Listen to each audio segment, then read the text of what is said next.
This is WKYT This Morning. Rise and shine. Good morning, everybody. Thanks for starting your day with us. I'm Andrea Walker. I'm Bill Bryant, and we're sure glad you're with us. Hope you had a great weekend. Here we are, Monday, September 19th. Let's get to the news. Now at 6, the FBI is investigating this morning after several devices were found near a New Jersey transit station. It all comes after an explosion rocked a New York neighborhood on Saturday. We now know the identity of a Lexington gas station clerk who was injured in a shooting. We'll have the latest on the investigation, including the search for the shooters. That's just ahead. And hundreds gathered in Frankfort to show support for loved ones fighting substance abuse. What a beautiful way to wrap up our summer over the next few days, huh? It's really not going to change that much from what you're going to be seeing today. Today we're at 85, mostly sunny skies.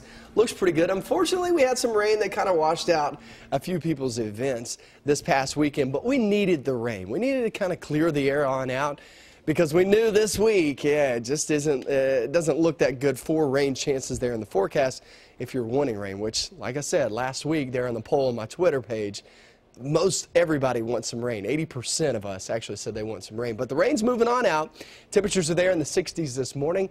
It is nice and dry this morning. We head towards your afternoon, like I was talking about, at 85 degrees. Pretty nice from the store. But like Bill was discussing with Andrea, it just doesn't look like a chance of rain is in the forecast anytime soon. I'll show you that, and I'll show you how high our temperatures go because of that. That's coming up. All right, pleasant weather ahead. Thank you, Micah. We are tracking developing news this morning here at WKYT. One of 5 devices found in a backpack near a train station in New Jersey has exploded. The explosion has brought train service to a halt this morning in Elizabeth, New Jersey. The device exploded while a bomb squad robot was trying to disarm it. The FBI is working to disarm the 4 other devices. Now, this all comes while authorities in New York continue to question several people in connection to Saturday's explosion that injured 29 people in Manhattan. Investigators say the FBI pulled over a suspicious car last night in Brooklyn and took everyone inside in for questioning. We are continuing to monitor both investigations. We'll have more on these developing stories throughout the morning. Locally, we have just learned the name of the clerk who was shot during an attempted robbery at a Lexington gas station. Friends of Charles Moore say the Marine Corps veteran is in critical condition. He was shot several times Saturday night inside the Marathon on Lansdowne Drive. WKYT's Mike Byer is there live with more on this investigation. Good morning, Mike. Good morning, Andrea. We're learning more about the victim in this case from a GoFundMe page. His family says Charles Moore, who they call Chuck, is making some progress in his recovery. Now, police were called out to the gas station here at Lansdowne Drive in Tartan on Saturday night for an attempted robbery. Moore was rushed to the hospital when he was shot several times. He's in stable but critical condition. Moore's daughter-in-law says he's a veteran and a dog lover who's fostered several rescue dogs over the last decade. While he continues to recover, police continue to look for the people who shot him. They're looking for 3 men, 2 who went into the Marathon when Moore was shot, and a 3rd man who was driving a getaway car. Police think those 3 same men are also behind a robbery that happened less than an hour earlier at the Shell at Lexington Green. Now, there was an overnight robbery at the Speedway at New Circle at Meadow Lane. We talked to police this morning. They do not believe this morning's robbery is related to this weekend's crime spree. Live in Lexington, Mike Byer, WKYT. Mike, thank you very much. And we're going to stick in Lexington. We are tracking the investigation into an overnight shooting. The police are telling us this one happened just before 10:30 last night on Honey J Court off Center Parkway. Let's go to WKYT's Lauren Miner joining us live with the latest on that investigation. Lauren, good morning. Good morning, Bill and Andrea. Well, I am outside here of UK Hospital where one man is in serious condition after being shot several times overnight. Now, Lexington police told me this morning they are still looking into exactly what led up to that shooting. It was around 10:30 last night when shots were heard by Lexington police on Honey J Court right off Center Parkway. Police say after hearing the shots, they saw a man running toward Center Parkway. It was then police found another man suffering from several gunshot wounds on Honey J Court. They tell us they are still searching for the shooter. The only description they have at this time is a man wearing a black shirt and blue jeans. Now, we will continue to bring you any updates this morning as we receive them. Reporting live in Lexington, Lauren Miner, WKYT. Lauren, thank you so much. People in Franklin County lit candles for loved ones on the steps of the state capitol last night. Each candle represents someone fighting substance abuse. They were color-coded, red for those suffering, white for those recovering, and black for those who lost the battle. There were users, recovering addicts, and family members there as well, who all needed an outlet to share their stories. We constantly always waited for a phone call late at night or a knock on the door from a police officer to inform us that our child has died of an overdose. People always said she'll never change, she'll never get clean. I've had 9 unsuccessful suicide attempts, 11 overdoses. Today I can look in the mirror and I love who I see. Sheriff Pat Melton warned the crowd that fentanyl is in Frankfort now and carfentanil is on the way. And he asked families of users to buy Narcan, warning that they may soon need it. An Indiana teenager faces charges after accidentally sending a text message to a police officer offering to sell him drugs. Police in Johnson County, Indiana say Shelby Ikes sent the message to an undercover detective and continued the conversation. The undercover officer then met with Ikes twice to buy meth and prescription pain pills. Police arrested Ikes during the second meeting. She now faces up to 30 years in prison. An Eastern Kentucky police officer is being recognized this morning. The Hazard Police Department says officers arrested a person for public intoxication at the annual Black Gold Festival. They say that person had a young child waiting in line to ride rides, but instead of taking the little girl to the police station to wait for social services to pick her up, Officer Jessica Cornett took her on all the rides at the festival. In a Facebook post, Hazard's police chief said he was proud of his officers and, quote, "I've always told them to do the right thing and police with their hearts, and they've never let me down." Love that story. A very good deed for sure. We love this story. A Southern Kentucky teenager is being called a hero this morning. The Wayne County Sheriff says one of his deputies responded to a near drowning on Lake Cumberland. The deputy was helping pull Jeremy Lowry out of the lake when he too went under. The sheriff says that's when Lowry's son, 13-year-old Caden Lowry, jumped into the lake and helped pull out the deputy and his father. The sheriff is now applying for a life-saving and bravery award for Caden. Well done, Caden. I know. I'm sure they won't have trouble coming up with that award for him. That would meet the criteria, you would think, right? Very deserving. The time this morning is 6:07 as we check out weather with meteorologist Micah Harris. Good morning. Hey, good morning, guys. Things are looking pretty good early this morning with absolutely no problems in sight. Now, the front has moved on through, and the front moves through, it allows us to dry some things out, and that's what we're seeing outside this morning. Maybe a couple of sprinkles still left over down in southeastern Kentucky, but for the most part, it is looking just fine. Temperature-wise, not a bad feel outside early this morning. And let me tell you this, it'll start to really heat some things on up as we travel throughout your next few days. We're sitting there in the 60s early this morning, so that's what we're going to be going through the next few days. Heating up and drying out. That's going to be the case in towards your first day of fall, which your first day of fall is on Thursday. It's coming up. We still got another few days of summer left over. And summer, honestly, wasn't all that bad. And it really doesn't look like it's going to be a bad ending as well. 85 degrees heading out to, say, dinner later on this evening after the kids get home from school. Kids have no problems going to school or coming home from school. So I see no issues, and out to dinner. It looks pretty good. Tuesday, Wednesday, Thursday. All of 3 of those days actually look basically the same. You're going to be much warmer than average, average being right there in the mid to upper 70s. So we'll be anywhere from 6 to 10 degrees above average, maybe even some spots right there at 12 to 15 degrees above average. That means, yeah, 90-degree reading cannot be ruled out once we approach Wednesday and up toward Thursday. Thursday, still feeling like summer, but that is the official first day of fall. So some little tidbits about the first day of fall, just to make you sound a little bit smarter there at work early this morning. Thursday, September 22nd, the first day, it starts at 10:21. So it's not the first full day. First full day is going to be on Friday, but it really kicks off there Thursday morning, 10:21. Average temperatures during that time, 55 degrees for an average low, and highs toward the afternoon at 76 degrees. And the peak times for those colors to change there on those trees, leaves, the peak time around here is going to be mid to late October. So we do have some time before those leaves really kick into gear. We're already seeing that in some spots here and there, and some of those pictures you guys send me on Twitter and on Facebook. So really love those shots. Once we get into the next few weeks, boy, I'm going to get some awesome pictures. I always do this time of year, so I'm pretty excited about that. 7-day forecast Here's your look next few days, mid to upper 80s. Like I said, guys, we just can't rule out a 90-degree reading. For the most part, we're going to stay dry all the way through your weekend. There's another front for the weekend. Just doesn't have a lot of moisture to deal with, meaning it's more about the temperature drop than anything else. A few high clouds should That's be nice. about it. All right. Micah, thank you. It looks like a good few days ahead. It really does. Well, each morning we bring you weather and traffic together. Let's go out to Officer Don and take a look at what's happening out there on the roads. Hey, good morning, Don. Good morning. Well, we're okay right now on Versailles Road coming in from Woodford County with no major problems. And we talked earlier about part of the flyover ramp of a new circle at Versailles being shut down for about 10 minutes a little bit later this morning. That should not affect us during rush hour, so we're okay there. Live look at Lexington traffic flow, what we're seeing right now around town, and no red popping up, which is good news. As far as our drive times go, should be okay. And now a live look at Man-O-War and Todd's Road, that intersection near Hamburg, where traffic's moving okay. A little fog here and there this morning, so keep that in mind. Now back to you in the studio. Yeah, we can see that fog continuing to roll in. That may be an issue the next little bit, so heads up and know that could reduce your visibility this morning. Hey, it's good to have you along on WKYT on your Monday morning as we're underway with all the latest.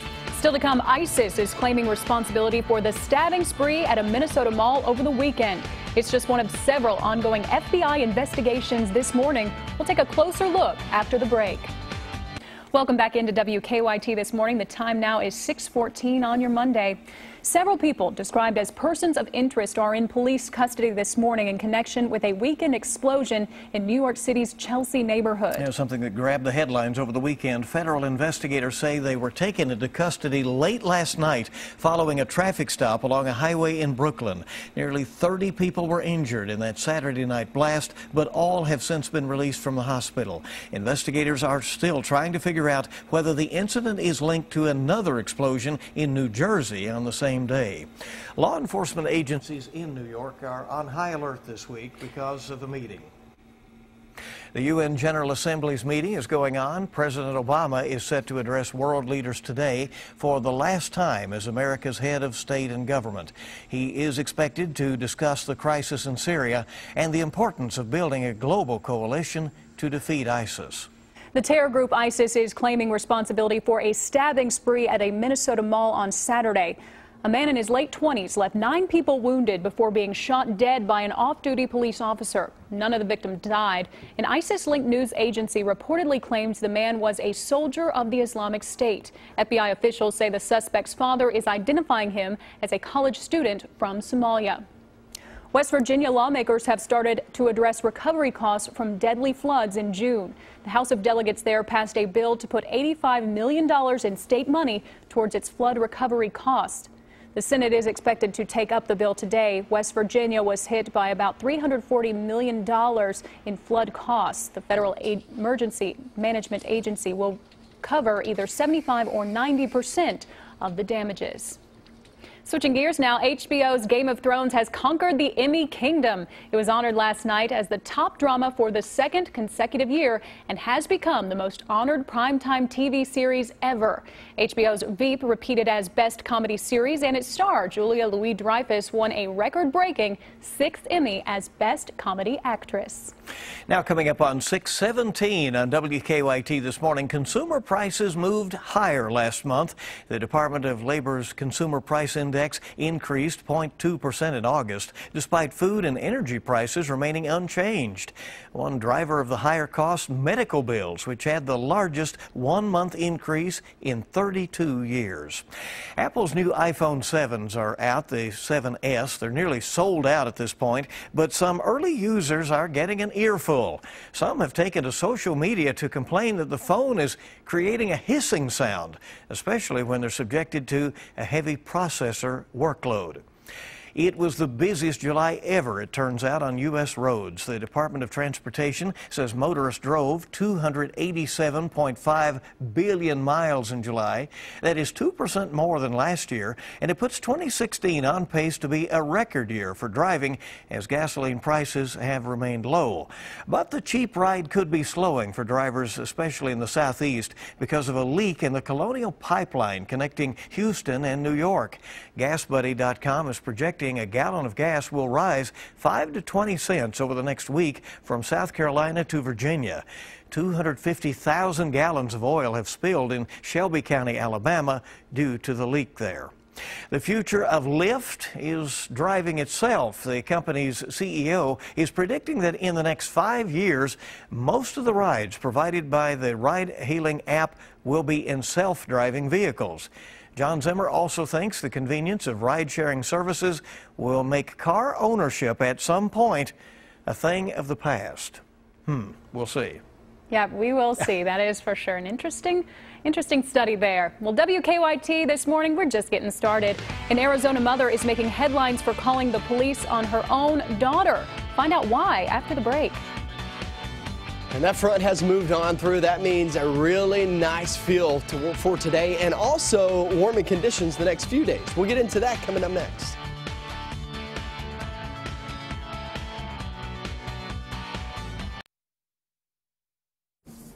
Welcome back in. The time now is 6:22 on your Monday. Terror investigations are underway in 3 states. That's what's trending this hour at WKYT News. Investigators said they found similarities between a device that exploded in New Jersey and the bomb that went off in New York, injuring 29 people.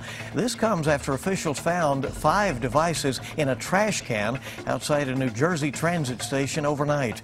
Authorities also say ISIS is claiming responsibility for a stabbing spree that injured 9 people at a Minnesota mall. Lexington police are still looking for the 3 men who robbed 2 gas stations and shot a station clerk.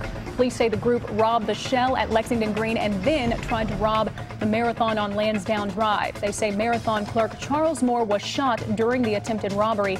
At last check, we're told Moore remains in critical condition. It looks to be a beautiful week ahead here in Kentucky. Weather-wise, here is Micah. Yeah, and it does. I mean, the next several days, there's really no good chance of rain. This front is wiping some things on out. It's wiping us clean and cleaning out the air. I think that's what a lot of us need. Sinuses, allergies kicking up. If you can't hear it in me, I don't know if you can hear all right because I'm a little stopped up as we speak. But yeah, that rain moved through this weekend. It's pushed on through. You're not really going to feel a huge difference in temperatures. It's not a big blasting cold front. It was more about the rain than so much about the temperatures with this front. Now, this weekend it's going to be exact opposite. It's going to be more about the temperatures than the rain because there's not a lot of moisture to work with. 85 by the afternoon. Pretty nice one in store. It's not all that bad. It is above average, though, average being in the upper 70s. So it's a good looking into summer. And notice that I'm saying into summer. We're getting close to fall. It's unbelievable, but here comes some fall weather as we approach the weekend off into next week. This week is more of a summer feel.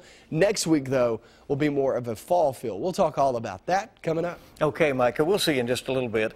A woman in Arizona has called the police to teach her little daughter a lesson about seatbelt safety. That'll do it. Michelle Fortin says it started when her 3-year-old refused to buckle her seatbelt during a ride home last week. Fortin then pulled over and explained to the girl why seatbelts are important. But the mom later decided that the lesson needed to be reinforced, so she called police in Scottsdale, who were more than happy to come and buckle her up. Yes, it was an extreme choice on my part to call the police, but I knew she was going to remember it. And I knew by hearing from a police officer who is a person of authority that my kids respect, I knew that was going to drive the point home. Message received, Mama. The strategy seems to have worked. Michelle's daughter, Camille, promised to the officers that she would always have her seatbelt on. Looks like she was really listening intently to the lessons and the importance. A little cutie, isn't she? Absolutely. Well, thousands of fans attended baseball games over the weekend, but what the cameras caught off the field is what's making some headlines across the internet. All right, we want to show you this father and son enjoying the Marlins-Phillies game. Seconds later, the little boy drops his hot dog out of the bun, and without hesitation, the father picks it up, taking full advantage of the 5-second rule, and puts it back on the bun. Clearly a case of don't tell mom, but I guess she knows now. Hopefully she wasn't watching. At the Cardinals-Giants game, a police officer is getting viral attention for casually catching a foul ball in his uniform hat. No big deal. Wow. Then he gives the ball to a little kid. Very cool. Lots of baseball, fun stuff at baseball games. We had the little cotton candy girl a couple weeks ago. Right. She was a cutie. Fun time of year as baseball season begins to head toward toward the playoffs now. Yeah. All right, fun. 6:25 on WKYT this morning. A Lexington father faces charges after police say he tried to jump out of a second-story window with his baby. The details on the case coming up at 6:30. All of our top stories are on the way, and tomorrow's Mega Millions jackpot is $15 million, and Wednesday night's Powerball jackpot is $40 million. There were some winners over the weekend. We'll be back on WKYT this morning.